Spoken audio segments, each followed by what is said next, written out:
पंडित जी गए विवाह पढ़ने, तो पंडित जी बोले मैं तो नहीं जाऊंगा, कर्मनाशा पार करनी है, मैं रेल से आऊंगा। अब रेल से आने में घूम कर आवे तो 2-2.5 घंटे अधिक लगे, और ये नदी पार करती दूसरे गांव में जाना था।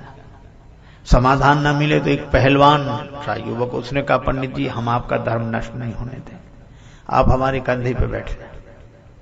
ठीक है, पहलवान ने पंडित जी को कंधे पर बिठाया और चला।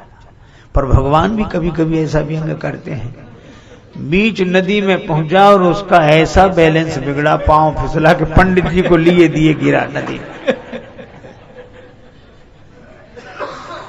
अब तो पंडित जी बड़े क्रोध में कांपे, मेरा धर्म नष्ट हो गया और काशी का वास इतने दिन किया और कर्मनाशा में तूने सारे पुण्य नष्ट करा दिए। अब सब लोग हाथ जोड़े और वो बहुत नाराज। एक सज्जन ने कहा कि पंडित जी पुण्य नष्ट अब नहीं हुए, पुण्य नष्ट तो तभी हो गए थे जब आप इसके कंधे पर बैठे। कैसे? इसके तो पुण्य नष्ट हो ही रहे थे, आपके पुण्य बच रहे थे, तो जो दूसरे के पुण्य नष्ट करके अपने पुण्य बचाना चाहे उसके तो पुण्य नष्ट हो ही गए। पंडित जी थोड़ा शांत हुए, लेकिन एक आदमी ने बड़ी अच्छी बात कही कि कर्मनाशा अपवित्र है। बिल्कुल शास्त्र कहते हैं, हम शास्त्रों की बात मानते हैं, लेकिन ये देखो कि यही नदी आगे जाकर गंगा जी में मिलती है। मैंने देखा कर्मनाशा गंगा जी में जाकर मिल जाती है, और कर्मनाशा में कोई पांव नहीं रखता धर्म की दृष्टि से, शास्त्र की दृष्टि से, लेकिन कर्मनाशा गंगा जी में मिल जाती है तो गंगा स्नान कौन बंद कर देगा? कर्मनाश जल सुरसरी परई, तेई को कहो शीस नहीं धरई। कर्मनाशा का जल गंगा जी में गिर जाए तो कौन शिरोधार्य नहीं करेगा? बस यही है, जब तक वो कर्मनाशा है तब तक शास्त्रों का नियम उसके लिए है, और जैसे ही वो गंगा जी में मिल जाती है वैसे ही शास्त्रों का नियम उसके लिए नहीं है।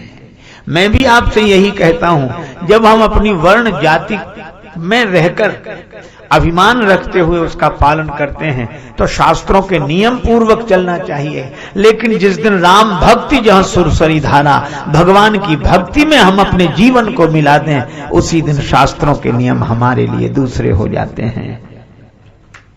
पर उसी दिन होते हैं, शास्त्र की मर्यादा है, पर यह शास्त्र से ऊपर, जिसको स्वामी रामानंद जी महाराज वैष्णवाचार्य, उन्होंने बड़ी सुंदर बात कही एक चौपाई में, जाति पाति पूछे नहीं कोई, हरि को भजे सो हरि का होई।